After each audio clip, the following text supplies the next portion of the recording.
Bienvenue sur Afrique Sport pour la matinale du vendredi 25 juin 2021. Nous débutons avec Constant Omari. Ce dernier a été suspendu pour une durée d'1 an, consentement mutuel de toute activité liée au football au niveau national et international par la commission d'éthique indépendante de la Fédération internationale de football concernant une affaire de commercialisation des droits de télévision de la Confédération africaine de football. C'est là la raison de sa suspension. Il remboursera la somme de 64 444 € qu'il avait perçue.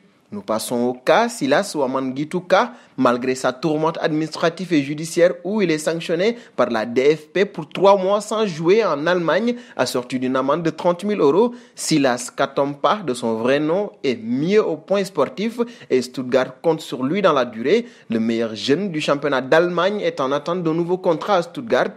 Nous n'avons rien exclu. La prolongation de Silas est le sujet actuel et a été soulevé par la direction. C'est un grand joueur. Il est la meilleure recrue de l'année à Bundesliga, a déclaré Thomas Hitzberger, nouveau directeur sportif de Stuttgart.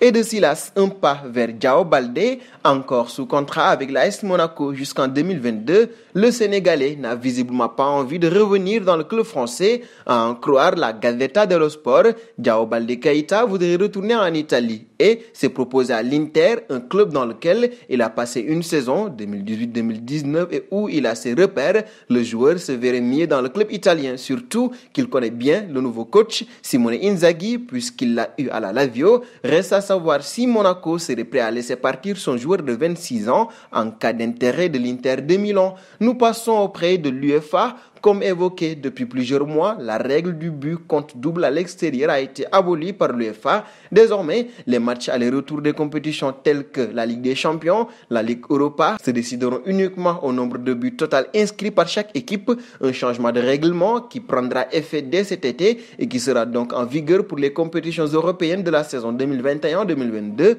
L'UEFA supprime à partir de cet été, dans toutes ces compétitions de clubs, l'avantage lié au but à l'extérieur qui servait à départager 2 équipes à égalité après leur match aller-retour, a annoncé jeudi son comité exécutif. Un saut en Espagne, le gouvernement espagnol a approuvé le retour à la normale pour la présence de public dans les stades lors de la reprise du championnat d'Espagne, a annoncé la ministre de la Santé, Carolina Diaras, à l'issue du Conseil des ministres, ce qui signifie qu'il y aura donc du public pour la reprise de la saison de football et de basket en août, alors que l'exercice 2020-2021 s'est terminé à huis clos dans la plupart des stades. Seuls quelques rares enceintes, Villarreal et Valence en football, ont pu accueillir des supporters durant les 2 dernières journées de Liga en mi-mai. Nous terminerons avec N'Golo Kanté, récent vainqueur de la Ligue des Champions. Le champion du monde 2018 épate match après match et son Euro 2020 avec la France est pour le moment très sérieux. D'ailleurs, Kanté semble être une sorte de talisman pour les joueurs de Didier Deschamps car, comme l'indique Optagine, le milieu de terrain est le joueur européen à disputer le plus de rencontres dans les tournois majeurs sans jamais perdre, à savoir que Coupe du Monde et Euro mélangé, Kanté en est actuellement à 14 matchs sans défaite avec 11 victoires et 3 nuls. Autant dire que Deschamps ne risque pas de se passer de son inusable milieu de terrain. Nous arrivons au terme de cette matinale que nous fermons avec la question du jour.